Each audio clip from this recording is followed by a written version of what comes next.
最夸张的时候是，他就走过来跟我说：“哎，你的 name tag 歪了，我帮你调。”他的手要过来的时候，我直接我。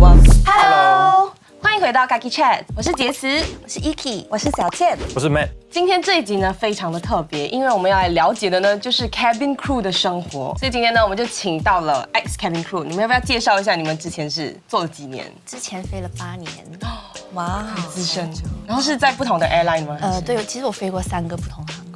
我飞了大概3年吧，就是在一样的航空。而我飞了大概将近2年。那你们实际上当上就是 cabin crew 之后，跟你们想象中有什么差别？时间上比较难调整，你飞到不同国家，那个时差就是对你的身体其实真的很难调整。我觉得还好，就是打听的，就是跟现实生活就是其实还蛮一样的。我的话，我觉得会有一点 culture shock 啊。然后我的刻板印象就是 cabin crew 应该是在cabin 里面送餐，就是跟很多人的印象就是那种 coffee or tea, beef or chicken 那种概念。确实啊，就是 coffee 可是我不知道男生会有另外一套的工作需要做，尤其在那个 galley 那个厨房。第一天在 training 的时候，他就跟我讲说 ，You guys will be more in the galley, like 85 to 90% of the time in the galley。我就想说，那我 apply 的工作是不是 like 有点错了？太想出来了，我是 cabin crew， 但我干嘛不在 cabin， 你知道吗？对，为什么是这样子分呢？因为女生她们的制服有点不太方便，因为她们穿裙子；男生因为我们就穿裤子嘛，然后这种比较粗鲁的工作，比较粗的工作。比如说有时候那种餐，我们需要就是把它放进去那个oven里面，然后它其实它有一定的重量的，要拿大概5 kg 哦。所以女孩子如果穿裙子然后脚开，然后不好看嘛。想反驳一下，其实 galley work 女生也有做，对，我们也会被分，只是比较少。对，我有一次被乘客看到，他就 You are doing that in that costume？ Oh my god！ 就很叫他来帮忙，很 ugly。其实我蛮喜欢做 galley crew，因为我不用面对乘客。有时候我跟你一样，对，有时候比较累的时候，我就是宁愿待在说话的时候。Grass is always greener on the other side 那种感觉。我跟乘客一起交流的那个时间，有可能真的就是很少。他喜欢跟乘客就是 meaningful connection 这样。那对你们来讲，就是做 cabin crew 最大的挑战是什么？每个航班也会跟不同的人飞，所以你每个航班都需要重新认识你的同事。So every briefing 你要跟你的 new colleague small talk, which I really hate. How's your roster this month? Did you have a good rest last night? I actually don't care about her roster. I don't care if she slept well last night. But 一定要问，不然 you cannot break the ice. 因为就是要用这个时间培养默契，不然你就是不讲话，然后上飞机就突然就很奇怪啊。这个是 silent rule 来的，我反而不喜欢跟固定的人一起飞的，我很喜欢就是不一样的人，合不来的话我不用看到他了。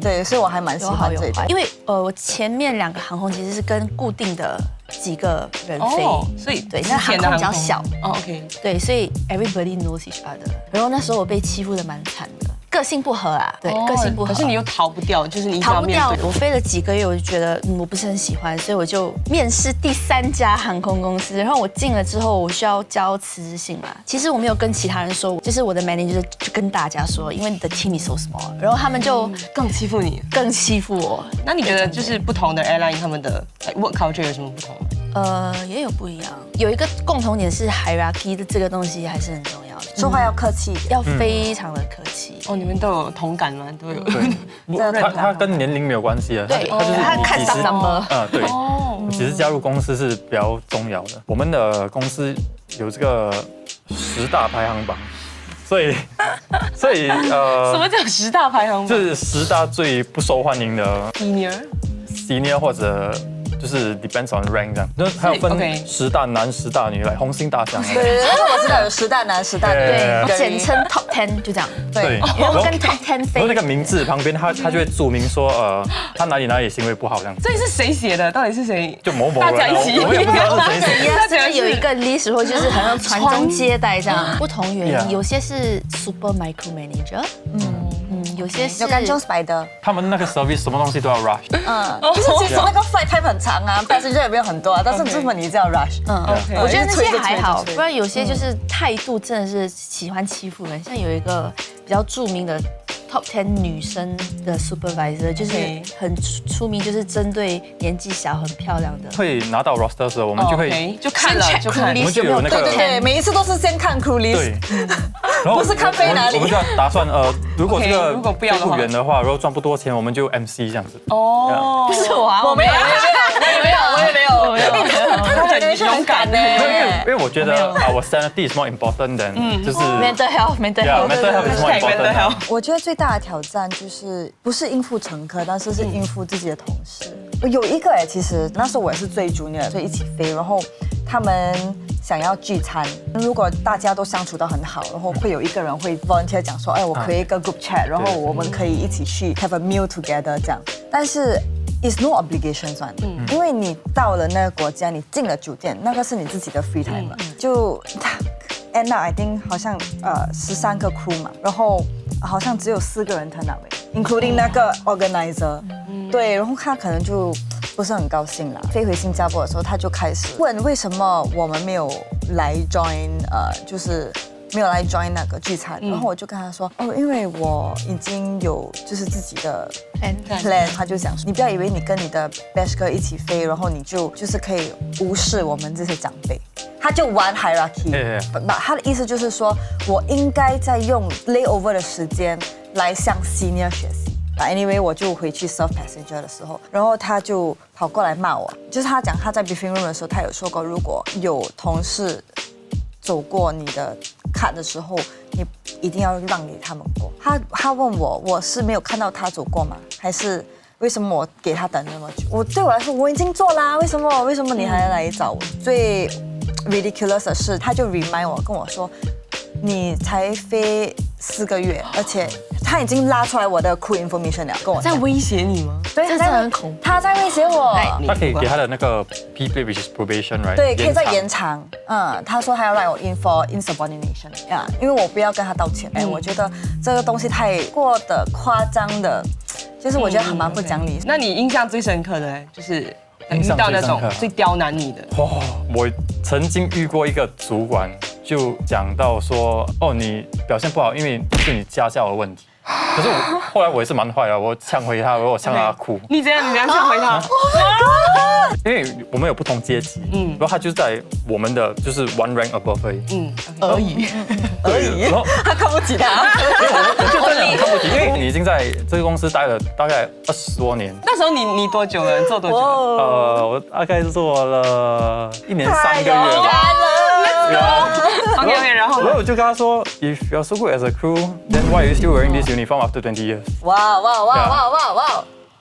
，OK， 他就爆哭，然后他就跟我另外一个主管说，哇，好感哦。等一下，要先问一下，呛回去是一个正常的，大家都会正常，正常人都不会忍住。正常人哭的人是我。OK， 最哭的是你们2个。而且穿制服的时候是不能哭的。不然他们可以 report 你了。他就哭啊，然后他就跟我的最大的主管说，他需要跟我 debrief 这样子。最后那个 supervisor 他就讲不赢我，他就跟我讲 sorry， 那我就说 I don't like to hear sorry from cabin crew because it's cheap。因为我们 cabin crew 就动不动就一直跟passenger讲 sorry， 然后你听惯了过后，你就觉得这是一个很廉价的东西，你不是打从心底想要讲。那当时为什么会针对你呢？有什么？因为我是最 junior。但是你之前是不是遇到 sexual harassment 比较更严重一点？我遇到的 sexual harassment 还蛮多的，乘客也有，同事也有。但是我觉得让我印象最深刻的就是所以 harass 你的是那个最大的老板。对，在那个飞机上他是最大的。刚刚一开始我还很开心，因为我觉得哇，我遇到这么好的 supervisor 要教我这样。可是之后他的狐狸尾巴就出来了，因为他会这样摸，跟我说话的时候他会这样子摸我的手这样。可是我就你知道吗？就是 try to 来就是avoid， but at the same time 他是在教我，他也是有搂腰啊，摸就是 rub your back 这样，然后他也是摸手。他第一个做的东西其实不是摸手，他第一个做的东西是揉背先。所以我觉得到最后最夸张的时候是，他就走过来跟我说，你的 name tag 歪了，我帮你调。他的手要过来的时候，我直接我直接退到我不能再退了。之后就是下机的时候，我就问他们就是一群嘛，我直接说 Did you see that？ 他就说我们大家都有看到，然后我就问他所以这种事情怎么办？然后他就跟我说，哎呀，这种东西很 is very common 啦，don't take it too hard。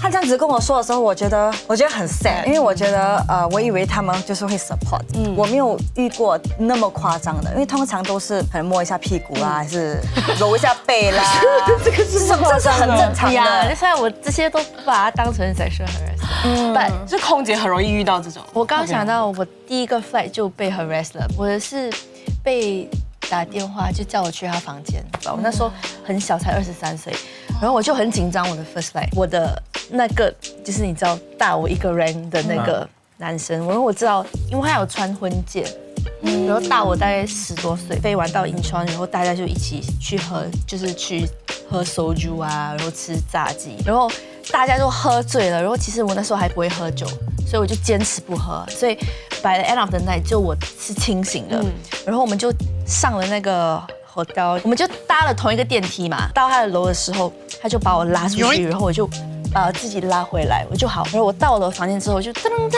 然后他打电话给我，他就说 like do you want to come over to my room？ 然后我说no it's okay like we have another flight tomorrow I'm doing my homework。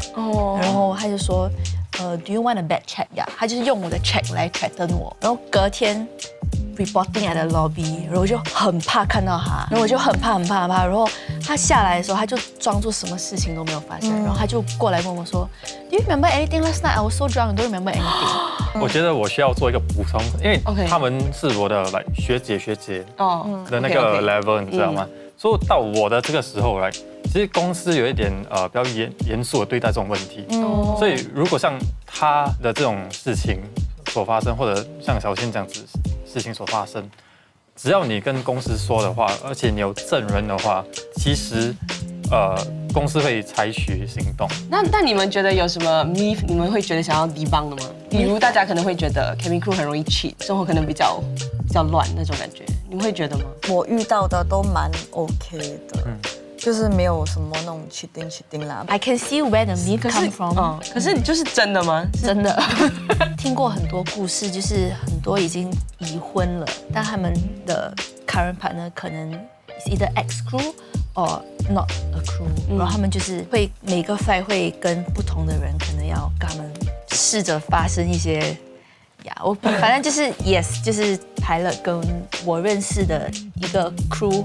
然后我知道他就是我跟他飞过一次，其实我没有 follow each other Instagram，然后我知道他就是有男朋友的，但他有跟我说他那个 flight 跟这个 pilot 发生了关系 ，but it's like all for fun，我就哭。如果 cheat 的话，我觉得每个行业都可以 cheat，可是对于我本身来说，我赚一个 flight 我已经累死了，我是那种回到那个饭店，然后就直接躺在床上。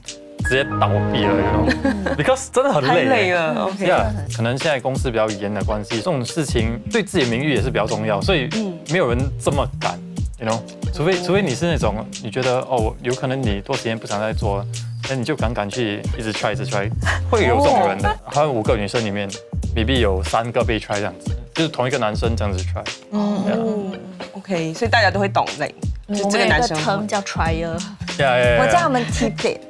因为我们是 T plate 是 probation 吗 ？T plate 是 trial。那你最后为什么会想要辞职？我觉得我最后想要辞职是因为我就发现到跟家人相处的时间不是很多，就是一个 wake up call， 就是 when 我的公公过世的时候，所以那个时候还蛮难忘的，因为我记得我在 Aero Beach 走着，就是拉着行李要上飞机的时候，我看到那个notification 是说。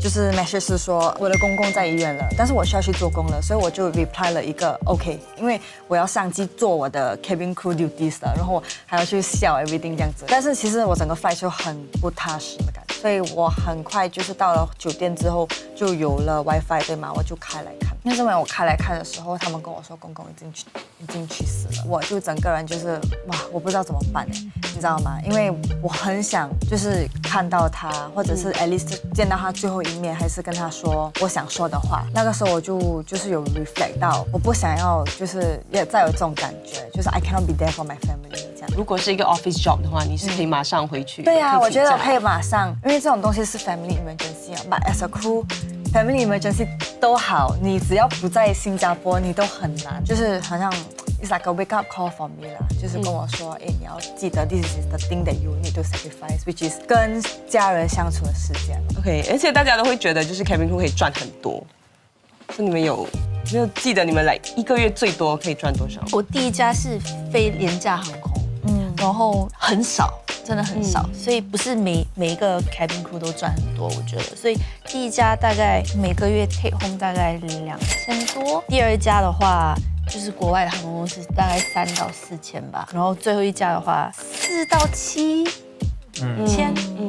就是你们是有一个 base， 然后就会有看你飞多少。但我们的 base 很低，N by per diem 就是 flight allowance。我觉得赚很多，如果你很小的年轻你 join 的话，算是很多。但是如果你问我现在我比较年纪比较大的话，你问我这样子 is it worth？ 我觉得不会很多，但是还是够的。如果你真要赚的话，你的 off day 你可以卖掉，可能你明天有一个可能香港飞来回的航班，你不想要飞，你可以买一个 day off， 然后香港的话可能是400 market rate， 有一个 market rate 的450。那个卖的人 right， 他已经卖了他的 day off， 所以他已经赚了450，如果他再去做那个 flight， 可能180左右，所以你 plus 就差不多你一天之600内多块。